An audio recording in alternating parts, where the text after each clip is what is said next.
Friend एक Philips monitor का SMPS supply है।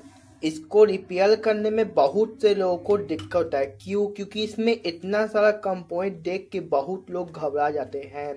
लेकिन फ्रेंड आज की इस वीडियो में आपको इतना आसान तरीका से समझाऊंगा और बताऊंगा कि आप बहुत आसानी से इस एसएमपीएस सप्लाई को रिपेयर कर सकते हैं। फ्रेंड इसको रिपेयर करना बहुत अच्छा बात है क्योंकि आपको मार्केट में बहुत महंगा मिलेगा।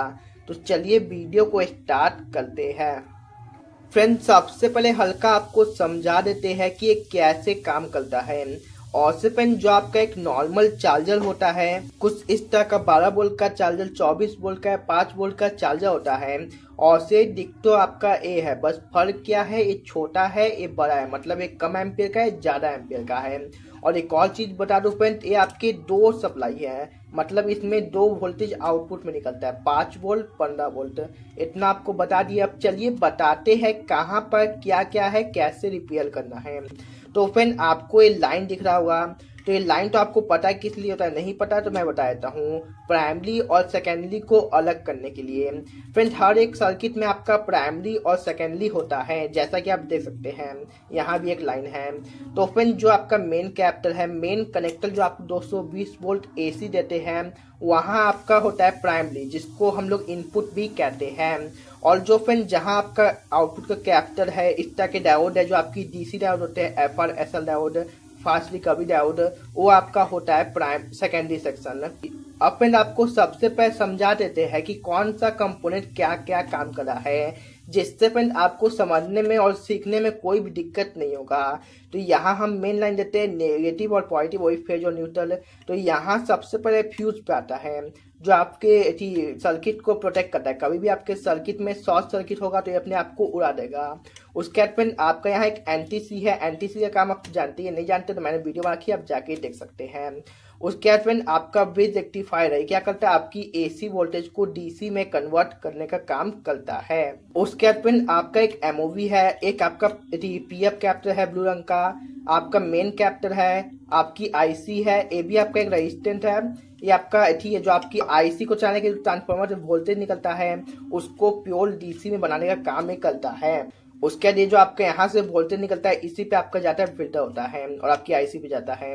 ये आपका ऑक्टो कपलर सब जिसमें होता है, जो आपकी आईसी को फीडबैक देता है। उसके बाद फिर आपके यहाँ ट्रांसफार्मर है। उसके बाद दो आपका डायोड है जो डीसी का है, जो आपके ट्रांसफार्मर सिग्नल को प्योर डीसी बनाता है। उसके बाद आपका कैपेसिटर है, रेजिस्टेंस है और आपका यहाँ कॉइल है, बस इतना ही है। इसके अलावा इसमें कोई भी चीज नहीं है। और आपका यहाँ एक रेजिस्टेंस है, ट्रांजिस्टर, जेड डायोड और आपका एक फ्यूज है। फ्रेंड ये फ्यूज है आपका, डायोड नहीं, बहुत से लोग इसको डायोड समझते हैं। फ्रेंड आप इसके बगल में देख सकते हैं एफ। एफ का मतलब क्या होता है, फ्यूज। मैं आपको चेक भी करा दूंगा आगे। अब फ्रेंड चलिए बताते हैं कैसे इसको रिपेयर करना है। तो फ्रेंड सबसे पहले तो आपको इसका वोल्टेज चेक करना है, इसका कहाँ कितना वोल्टेज इस पे साफ साफ लिखा होता है। देखिए ऑफ ही लिखा हुआ, ऑन लिखा हुआ, तो आपको स्विच कर खोल दीजिए। उसके बाद ग्राउंड, 5 वोल्ट 5 वोल्ट 15 वोल्ट, इसमें 2 5 वोल्ट है, 2 15 वोल्ट है, एक ही होता है, खाली नाम का दो है।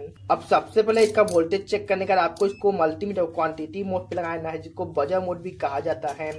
उसके बाद फ्रेंड सबसे पहले हमें मेन लाइन चेक करना है कि मेन लाइन इस तक ठीक से पहुंच रहा है या नहीं। उसके बाद फ्रेंड हमें फ्यूज चेक करना है, तो इसको पलट देते हैं। सबसे पहले फ्रेंड आपको कैपेसिटर का जो वोल्टेज है उसको डाउन करना है। अगर इसमें वोल्टेज होगा तो आपको बहुत जोर का करंट लगेगा। और फ्रेंड डीसी वोल्टेज बहुत ज्यादा खतरनाक भी होता है। तो सबसे पहले फ्यूज को चेक करते हैं, फ्यूज बिल्कुल ओके है। उसके बाद एक एनटीसी है, एनटीसी को चेक करते हैं। अब फ्रेंड कभी कभी क्या होता है, जो आपको ये ट्रैक दिख रहा है, ये भी कभी कभी बीच में से गल जाता है, जो आपको दिखता नहीं है लेकिन अंदर से ब्रेक होता है, तो आपका ऐसा होता है कभी, और आपका सर्किट काम नहीं करता है। तो आपको यहाँ से लेके यहाँ तक चेक करना है और यहाँ से लेके यहाँ तक चेक करना है, बिल्कुल ठीक है। वहाँ से एसी वोल्टेज इन हुआ और आपका डीसी पॉजिटिव निगेटिव यहाँ से आउट हो गया।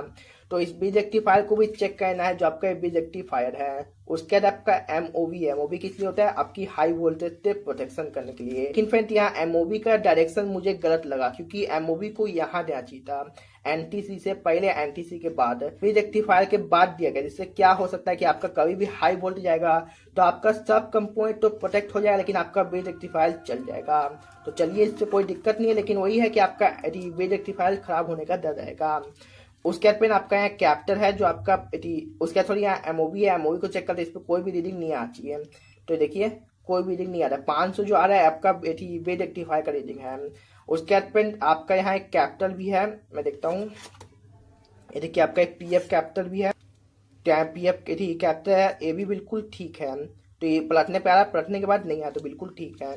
फ्रेंड कभी कभी ऐसा होता है कि जो कम पॉइंट पे रीडिंग नहीं आती है उस पर रीडिंग आता है, तो फ्रेंड आपको क्या करना है, आपको एक बार पलट के देखना है, पलटने से चल जाता है तो आपका वो कम पॉइंट ठीक है, क्योंकि वो आपका रीडिंग सर्किट का है, और फिर भी डाउट है तो उसको निकाल के चेक कर सकते हैं। इसके बाद फ्रेंड आपका ये पीएफ के बाद मेन कैपेसिटर है, तो इसको सबसे पहले इसका शॉर्टिंग चेक करना है। तो देखिए शॉर्टिंग नहीं आ रहा है, बिल्कुल ठीक है। और ये डायोड को चेक करते हैं, अगर फ्रेंड ये आपका डायोड खराब हो जाएगा तो आपकी आईसी काम नहीं करेगी, क्योंकि जो आपका आईसी को चलाने के लिए वोल्टेज होता है इसी डायोड की मदद से आपको मिलता है। उसके बाद 90% जो हमारा प्राइमरी सेक्शन है वो कवर हो चुका है, मतलब इसमें कोई भी कंपोनेंट खराब नहीं है। 90% क्यों, क्योंकि फ्रेंड 10% आपका आईसी होता है, तो इसको तो मल्टीमीटर चेक नहीं किया जा सकता है।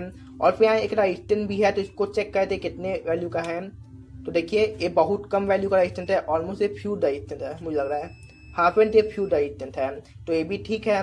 और यहाँ भी एक डायोड है, उसको भी चेक कर लेते हैं, ये भी बिल्कुल ठीक है।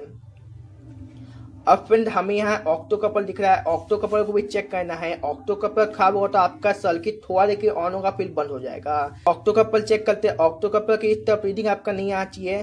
देखिए आपका जो 5-6 आपका सर्किट का रीडिंग है, उसके बाद आपको पलट के चेक करना है।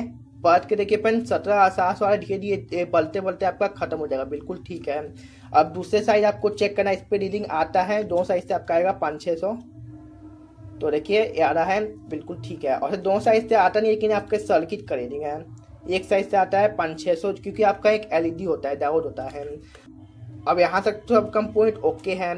अब इसके आगे फ्रेंड आपका क्या है, इसके आगे आपका ट्रांसफार्मर। ट्रांसफार्मर चेक करने में हल्का डिफिकल्ट होता है, और सिर्फ ट्रांसफार्मर सिर्फ 1% में ही खराब होता है। ऐसे ट्रांसफार्मर आपका जल्दी खराब नहीं होता है, तो इसको नहीं भी चेक कीजिएगा तो चल जाएगा। अब इसके बाद ट्रांसफार्मर के ठीक बाद आपका डीसी डायोड है। ये क्या करता है मैंने आपको पहले ही बता दिया, आपके जो वोल्टेज निकलता है ट्रांसफार्मर से सिग्नल निकलता है उसको प्योर डीसी में बनाने का काम करता है। तो देखिए फ्रेंड यहाँ 200 दिखाना है, बहुत से लोग घबरा जाते हैं खराब हो गया है, तो नहीं फ्रेंड ये जो आपका डायोड है इसमें इतना ही रीडिंग आता है, बिल्कुल ठीक है। अब इसको पलट के चेक करते हैं। देखिए थोड़ा शॉर्टिंग आया, क्यों आया, क्योंकि आपका कैपिटल चार्ज हो गया था, तो इसको भी चेक कर लेते हैं, ये भी आपका ठीक है। इसमें 150-200 से ज़्यादा आएगा तो ठीक है, कोई दिक्कत नहीं है, लेकिन शॉर्टिंग आया तो आपका खराब होगा। तो देखिए ये भी ठीक है। अब फ्रेंड यहाँ आपका एक रेजिस्टेंस है, इसको चेक कर लेते हैं, आपको 47 ओम का बिल्कुल ठीक है। इसके बाद फ्रेंड आपका यहाँ कुछ कंपोनेंट है जो मैं आपको बता रहा फ्यूज है, तो ये फ्यूज ठीक है, इसको चेक करते देखिए ये बिल्कुल ठीक है। पलट के चेक करते हैं तो देखिए बिल्कुल ठीक है। अब यहाँ 250 ओम का रेजिस्टेंस है, इसको भी चेक कर लेते हैं, 230 है, बिल्कुल ठीक है, तो ये बिल्कुल ठीक है। उसके बाद फ्रेंड इस ट्रांजिस्टर को चेक करते हैं, इस पर कोई शॉर्टिंग नहीं आना चाहिए, वही 500-600 आपका रीडिंग आएगा। अब पलट के चेक कर लेना है, बिल्कुल ठीक है ट्रांजिस्टर। अब फ्रेंड इसके बाद आपको क्या बचा है, ये सब कंपोनेंट हमने चेक कर लिया, तो ये 3 कैप्टर बचे और ये आपका कॉइल बचा, तो इसको भी चेक कर ही देते हैं। तो कैप्टर को चेक करते, एक आपका 15 वोल्ट का है और एक आपका 5 वोल्ट का है, तो यहाँ कैप्टर है, ठीक है। और उसके बाद आपका एक यहाँ कैप्टर है, देखिए यहाँ सॉरी की शॉर्टिंग आया, क्यों आया, क्योंकि आपका कैपिटल चार्ज हो गया था। और उसके बाद फ्रेंड आपका एक यहाँ कैप्टर है, तो इसको भी चेक कर लेते हैं, तो देखिए ये भी ठीक है, तो ये भी बिल्कुल ठीक है। उसके बाद फ्रेंड आपका एक यहाँ इंडक्टर कॉइल जो आपके वोल्टेज को फिल्टर करता है, इसको भी चेक करते हैं, तो ये बिल्कुल ठीक है। अब फ्रेंड एक चीज़ आपको हमेशा चेक करना है, अगर आपका वोल्टेज यहाँ तक आप यहाँ चेक करें, यहाँ तक वोल्टेज आ रहा है लेकिन आपके आउटपुट में वोल्टेज नहीं आ रहा है, तो फ्रेंड यहाँ 2 SMD कैप्टर लगे होते हैं, बहुत ज़्यादा शॉर्ट होते हैं, तो इसको भी आपको चेक करें, इस पर कोई शॉर्टिंग नहीं आना चाहिए। तो फ्रेंड थोड़ा देर की शॉर्टिंग आया, बिल्कुल ठीक है, कोई दिक्कत नहीं है। 176 आपको पलट के देखना है, तो देखिए कोई रीडिंग नहीं आ रहा है, अब धीरे धीरे बलते बलते खत्म हो जाएगा। और सी आपको चेक करना है इसको, देखिए थोड़ा शॉर्टिंग आ रहा है और चल गया। फिर 3-4 सेकंड तक शॉर्टिंग आ सकता है, पर कैपिटल चार्ज होगा तो देखिए धीरे धीरे बलते बलते खत्म हो जाएगा, खत्म हो गया। तो इन 2 कैपिटल को आपको याद से चेक करना है। तो फ्रेंड इसमें हमने सभी कंपोनेंट को चेक कर लिया, बस क्या बचा, आपका कुछ यहाँ SMD रजिस्टेंस बचे और यहाँ इनपुट साइड भी कुछ आपके कैप्टर है, तो इसको भी चेक करते हैं। तो ये भी बिल्कुल ठीक है। तो फ्रेंड अब आपको क्या करना है, जो रजिस्टेंस है इसका वैल्यू निकालना है। इस पर मैंने अलग से वीडियो बना रखी है और इस वीडियो में बताऊंगा तो वीडियो लंबा हो जाएगा। तो इन सभी को आपको चेक करना है कि आपका रजिस्टेंस बिल्कुल ठीक है या नहीं। तो मैं सबको चेक कर लेता हूँ क्योंकि मैंने पहले इसका रीडिंग निकाल रखा है। तो ये सब रजिस्टेंस लगभग ठीक है, इस जहाँ वैल्यू का आपका रजिस्टेंस है। तो इनको चेक करते हैं। तो देखिए ये भी आपके सब रजिस्टेंस ठीक है। देखिए ये सब रजिस्टेंस आपके लगभग ठीक है और यहाँ भी एक रजिस्टेंस है। जो भी आपको कंपोनेंट है सबको आपको चेक करना है। ये ऑल वैल्यू का रजिस्टेंस है, इसको भी चेक करते हैं। तो देखिए बहुत कम वैल्यू का रजिस्टेंस है। यहाँ कैप्टर है, इसको भी चेक करते हैं। जितनी भी SMD कंपोनेंट आपको चेक करना तो आता ही नहीं आता, आप कमेंट कर सकते हैं, मैं उस पर वीडियो बना दूंगा। तो देखिए ये भी ठीक है। अब फ्रेंड इसमें क्या बचा, हमने सभी कंपोनेंट को चेक कर लिया, आप देख सकते हैं इसमें कोई भी कंपोनेंट हमें खराब नहीं मिला। अब फ्रेंड आपके साथ भी ऐसा होता है, तो मेरे साथ भी ऐसा, इसमें आउटपुट में कोई वोल्टेज नहीं मिल रहा है, हमारे साथ क्या हो सकता है। अब फ्रेंड इसमें दो चीज़ खराब हो सकता है, क्या क्या, एक तो आपका SMPS ट्रांसफार्मर, एक आपकी IC। तो फ्रेंड IC खराब होने का चांस 99% है, आपका SMPS ट्रांसफार्मर खराब होने का 1% है।